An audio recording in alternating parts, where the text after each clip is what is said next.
gosta de um docinho, e eu sei que todo mundo aqui já comeu o bolo da Sodier. Tem um bolo favorito, não é possível.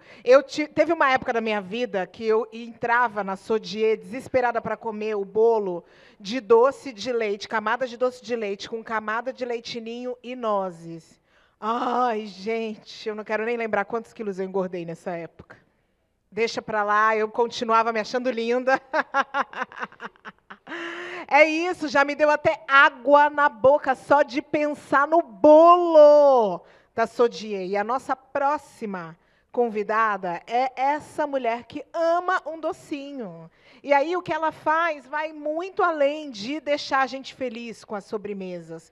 Porque a nossa convidada é a Cleusa Maria da Silva, é a mente por trás dessa marca que transformou a maneira como a gente come bolos de aniversário.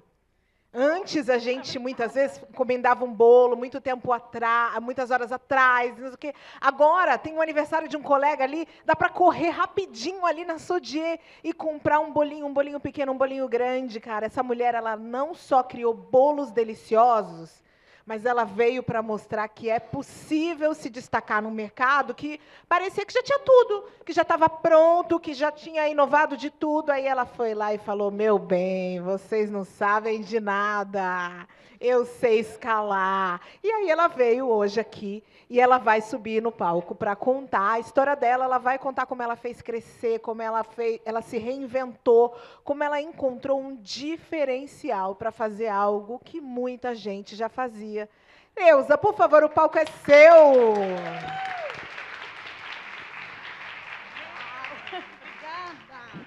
Obrigada. Você trouxe bolo? Olha, se eu não trouxe, deveria alguém mandar um bolo para esse pessoal, não, hein, gente? Não trouxe Pede. bolo. Não, mas vai ter bolo para todo mundo. Que hora que o povo vai poder comer bolo? Na hora que terminar? Na hora que terminar, a gente come bolo. Então... Você já sabe o meu favorito, doce de leite, leite ninho e nozes, né? Eu já deixei a dica. Eu não sei se vai dar tempo de tudo isso, mas eu prometo. Tawane, liga lá e manda trazer bolo pro pessoal, por favor. Olha, Tawane. Vocês ouviram, né? Liga no campo... Tawane, liga no Campo Bela. Tá perto aqui? Deixa eu me localizar, não sei. Tá? Mas liga lá. Bom, gente, bom dia. Vocês não sabem a dor enorme no estômago que eu tô, viu, gente? A dificuldade. É muito mais fácil fazer bolo, viu? Não tenha dúvida. Estar aqui não é brincadeira. Mas eu quero agradecer pelo convite, o orgulho imenso de poder estar aqui e que eu possa, em tão pouco tempo, em poucas palavras, se alguma de vocês sair com alguma inspiração e sair um pouco melhor daqui hoje, com tudo, não que eu vou falar, com tudo que ouviram aqui hoje, já valeu a pena, valeu o dia. O sol já vai brilhar para mais alguém, como disse ela. O sol brilha sempre para todo mundo, mas a sombra que é difícil, dá trabalho para conquistar. Sou a Cleusa Maria, da Sodier Doces. Eu espero que mais alguém já tenha consumido nossos bolos por aí. Se não consumiu, consumam, porque vale a pena. Ai, que bom. Obrigada. Estamos em família, estamos dentro. Eu vou resumir a minha história, tá? Bem curtinho. Eu não gosto de falar, mas acabo falando demais, depois é um problema.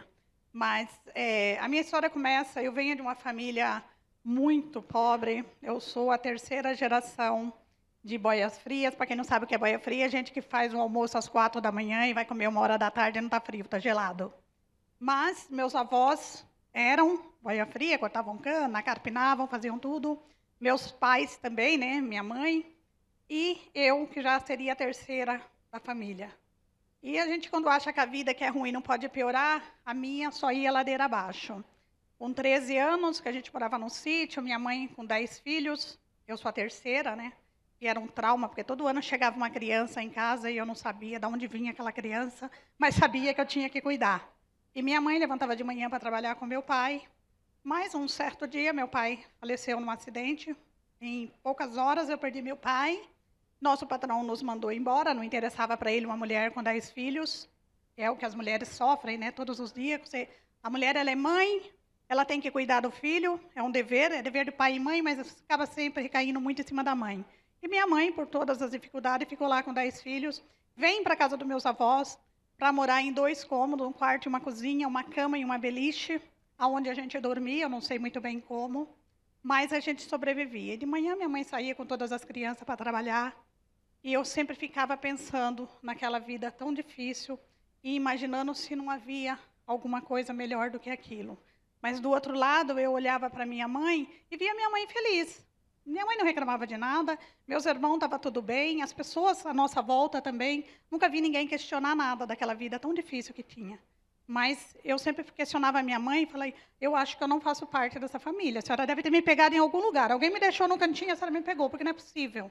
Por que só eu busco melhorar a vida? Por que só eu luto para que nós tenhamos uma vida melhor e para vocês está tudo bem?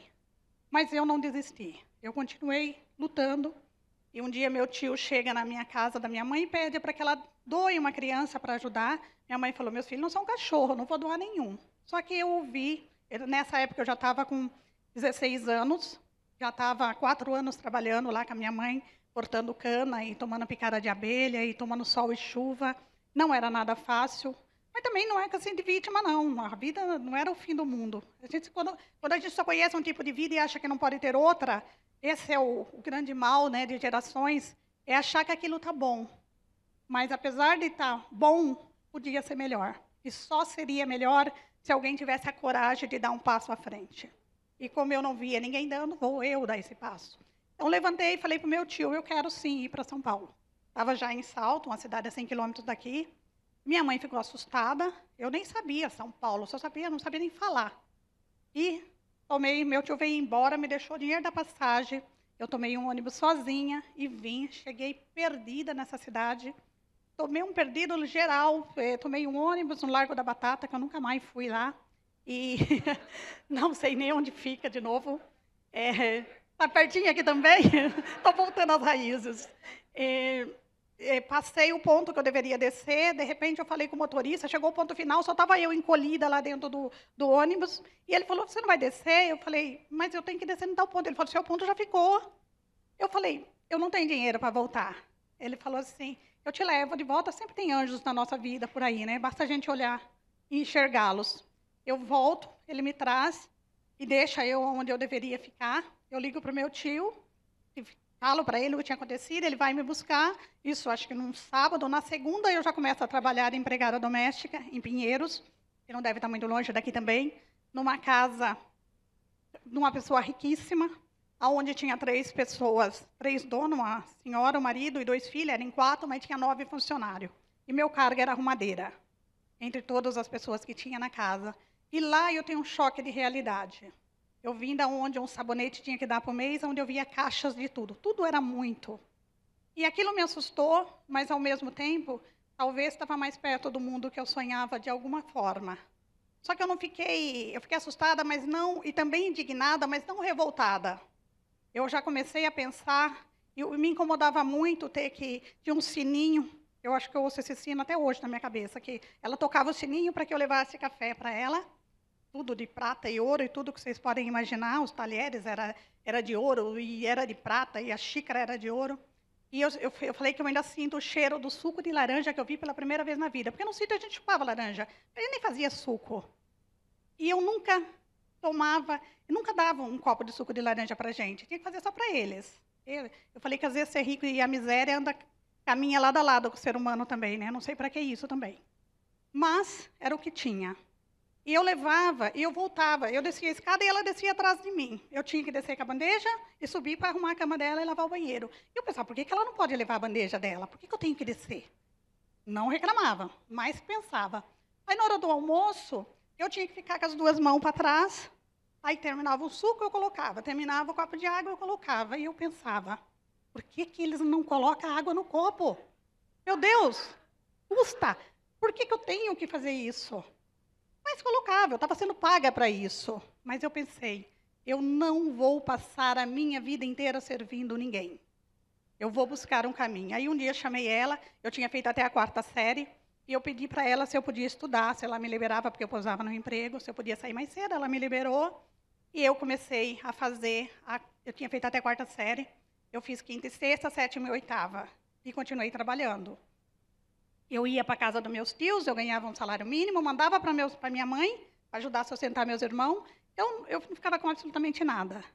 Mas, depois de 2 anos, assim que eu terminei a 8ª série, caminho, o sol já começou a brilhar e a sombra começou a aparecer. Eu fui chamada para trabalhar de recepcionista no escritório. Eu já tinha 8ª série.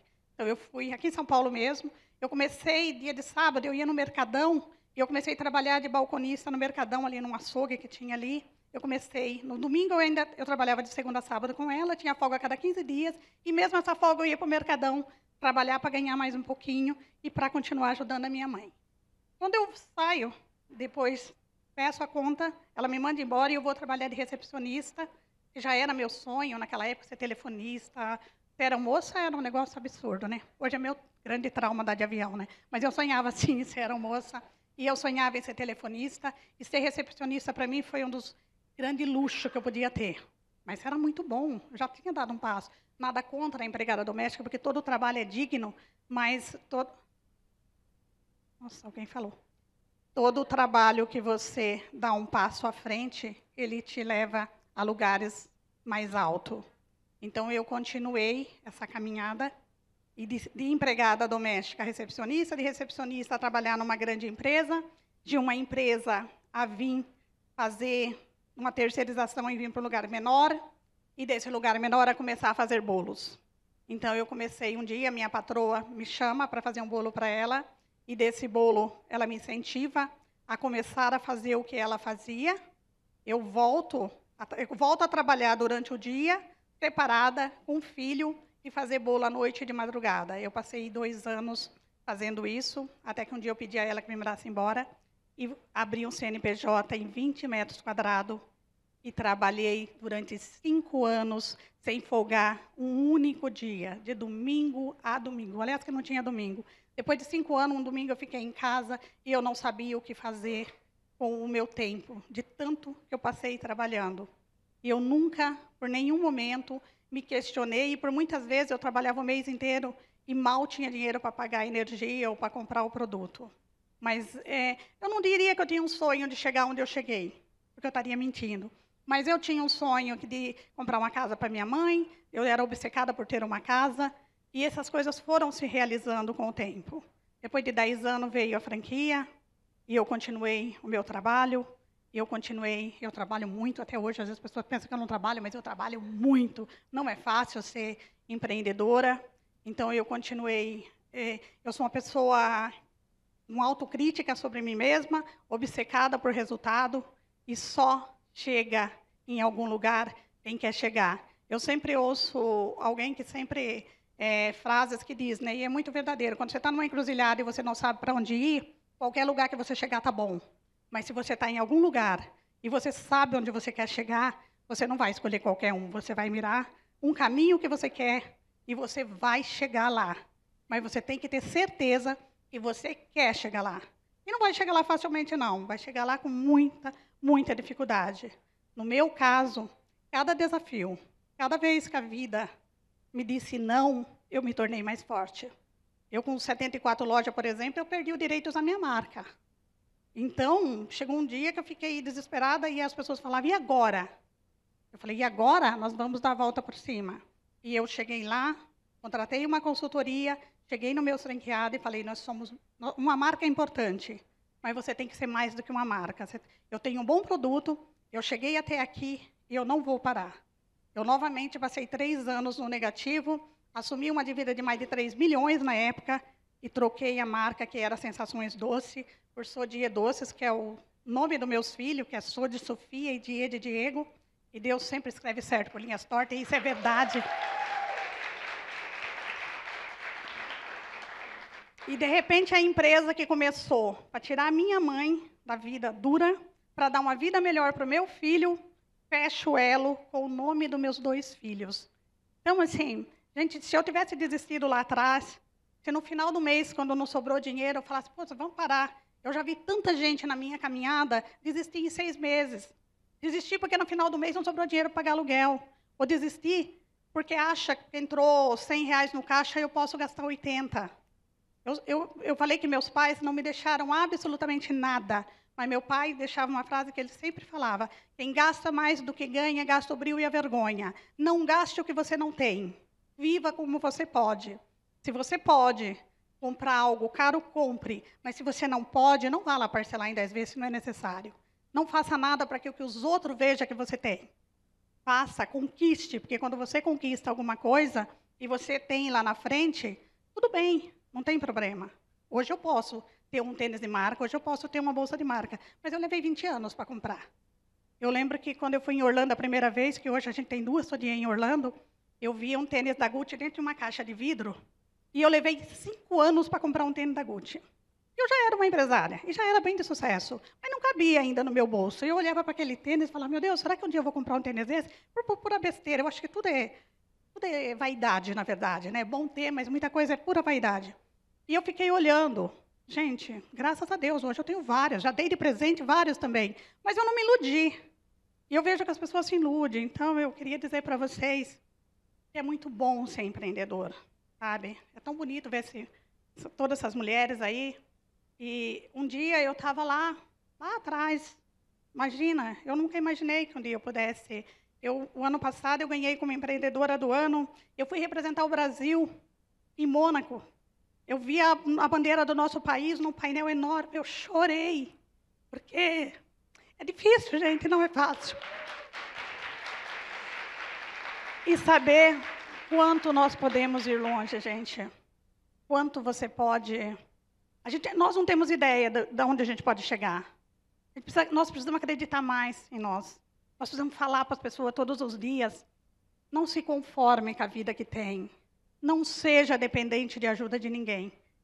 A poucas ajudas que eu tive na minha vida foi da minha mãe. Em vez de levantar às 4, ela levantava 1h para me ajudar. E quando eu perdi a minha primeira funcionária, porque eu não podia pagar R$50 a mais para ela, e eu cheguei chorando em casa, minha mãe falou, seque as lágrimas, porque ninguém é insubstituível, e vá trabalhar. Minha mãe era meia durona. E eu acho que por isso ela me ensinou, porque talvez se ela tivesse me abraçado e chorado comigo, eu ia ficar lá chorando, sem saber o que fazer. No outro dia eu levantei e fui trabalhar. Se eu trabalhava até às 8, eu comecei a trabalhar até às 11, até conseguir novamente poder pagar um funcionário. E depois, obviamente, ela voltou para mim. E hoje quem perdeu foi ela, né? Podia estar muito mais longe junto comigo. Mas é assim, é saber que é possível. Eu fico triste quando eu vejo as pessoas desistirem. Agora, uns 6 meses atrás, eu tive uma loja que eu ofereci dar uma oportunidade para os 4 funcionários mais velhos que estavam dentro da loja há 10 anos. Falei, pegue a loja, te dou toda a assistência, faço tudo para você pagar como puder, assim como alguém me ajudou lá atrás. A pessoa falou, eu prefiro continuar trabalhando na cozinha, eu não quero. Eu passei 3 noites sem dormir. A minha vontade era de bater na cabeça dela. De falar, meu Deus, mas só que aí eu fiquei pensando, ela não é culpada por ela não ter aceitado. E ela não aceitou mesmo, tá? Ela não aceitou a oportunidade que eu dei. Ela preferiu continuar de empregada do que ser dona do próprio negócio. Porque não queria ter responsabilidade e nem que não queria ter medo. Porque nós não fomos educados para tomar conta da nossa vida. Nós não fomos educados para crescer. Ninguém nos ensinou que nós podemos vencer. É sempre assim, vai faculdade, se você passar no concurso público é o seu máximo. Não, gente. Vamos sonhar para ser dono do nosso próprio negócio. Vamos ensinar essas mulheres que não dá para viver desse assistencialismo a vida inteira. Nós podemos mudar o mundo, nós podemos mudar a nossa volta. Precisa educar nossos filhos para ser empreendedor. Porque a nossa geração já está meio enrolada. Vamos fazer essa geração que está chegando aí, a mostrar para eles que eles podem sim ser dono do próprio negócio. Não ilusão, gente. Não é fácil, mas é possível. É possível. A pessoa não pode desistir. Não pode ficar deslumbrado que ser empresário é o máximo. Eu posso sair por aí já com um carrão no outro dia. Não. Mas eu posso sim ter minha casa própria. Eu posso sim sair de onde eu moro. Eu posso sim sair da comunidade e mudar numa casa melhor. Eu posso sair de 2 cômodos e ter a minha casa. Mas isso não cai do céu. Ninguém vai dar isso. Nós temos que conquistar isso. E eu sinto muita, muita falta de mais pessoas que acreditam. As pessoas não acreditam. A primeira dificuldade, elas querem desistir. E se ela não desistisse? Eu já vi tanta gente desistir no meio do caminho. Não precisa ir muito longe. Essa semana a gente está querendo dar oportunidade para uma pessoa de ter um restaurante. Ele mandou um texto enorme, preferindo mais uma vez continuar recebendo um salário. A palavra é clara, medo. E não vou falar para você que eu sou super corajosa, eu tenho medo. Inclusive de andar de avião, tenho medo de muitas coisas. Mas você tem que ter objetivo. Quando o seu objetivo é maior do que teu medo, ninguém te segura. E as pessoas têm medo de tudo. As pessoas têm medo e as pessoas também não querem sair da zona de conforto. Vale a pena trabalhar para ganhar um salário pouquinho, contanto que meu sábado e domingo esteja tranquilo. Mas será que não vale a pena trabalhar sábado e domingo por alguns anos, para um dia você poder pagar uma faculdade para o teu filho, para um dia você poder viajar, para um dia você ver sua vida melhor? E assim, não precisa ter dinheiro, gente. Quando eu comecei com uma mesa de bar, um balcão, e eu comprei metade de um engradeado de Coca-Cola de garrafinha, porque eu não tinha para comprar 24. Quando eu vendi aquelas 12, eu fui lá e comprei meu primeiro engradeado, que sabe aqueles negocinhos que você põe as garrafinhas lá, e eu comprei o primeiro 24, eu não tinha dinheiro. Eu não tinha dinheiro para comprar uma caixa de creme de leite, eu comprava na sacola e eu ia de ônibus. Eu levava bolo no braço todos os dias. Mas por nenhum dia eu pensei em desistir. Tanto que também não pensei em chegar onde eu cheguei. Mas eu sabia que meu filho não teria a vida que eu tive. Que minha mãe não continuaria com aquela vida difícil. E que todas as pessoas que tivessem à minha volta teriam uma vida melhor do que a que eu tive. Eu estou obcecada, eu rasto a minha família. Eu falo que eu rasto porque às vezes eu puxo eles com uma corrente. Mas eu puxo todos eles, todas as minhas famílias. Hoje todos eles têm casa própria, a maioria deles tem carro próprio, mas alguns deles ainda são super acomodados, como tantas outras que eu vejo pela minha caminhada. Mas eu nunca vou desistir de falar para as pessoas, não desista, saia da zona de conforto, dê um passo a mais, olhe para o seu lado. Às vezes, não tem dinheiro, vai vender brigadeiro, vai vender coxinha. Passa 100 brigadeiro e vai vender, com dinheiro você vende 200. Gente, acabou meu tempo, tá? Eu falei que você fala, eu detesto falar e quando começo a falar, eu falo demais. Mas eu quero agradecer mais uma vez a oportunidade por estar aqui, tá? De verdade. Não é fácil estar aqui, não é fácil falar. E eu tenho assim muito, muito, muito que agradecer. Eu sou uma das pessoas mais felizes do universo, porque eu consegui realizar todos os meus sonhos. Eu tirei a minha mãe da vida dura, eu dei uma casa para minha mãe, eu comprei uma casa. Meu filho, com 18 anos, ganhou uma Hilux, uma super caminhonete que ele queria. Mas antes, por muitas vezes, eu deixei ele com a vizinha ou com a tia para mim trabalhar. E eu deixei sem culpa, viu? Porque o que eu queria para ele era o futuro dele. Às vezes eu falo, mas eu tenho que ficar com meu filho. Tá bom, fique agora. Você vai ver o que será do teu filho no futuro. Às vezes vale a pena, assim, a vida sempre vai nos impor sacrifício. E vai nos impor escolha. Cabe a nós qual o caminho vamos seguir. Qual escolha vamos tomar. Que decisão vamos tomar. E espero que cada um de vocês, quando tiver numa encruzilhada e tenha que tomar uma decisão, tome a melhor. Pense a longo prazo, tá? E pense que vale a pena cada desafio, cada dificuldade. Porque, para mim, cada vez que eu caí, eu levantei mais forte. Cair não é feio. Feio é ficar lá, sapateando lá. Quando você cai e levanta, cada tombo é uma mola impulsora. Cada vez que você está lá embaixo, sobe 10 metros para cima. E chega uma hora que ninguém te segura mais. Obrigada, gente.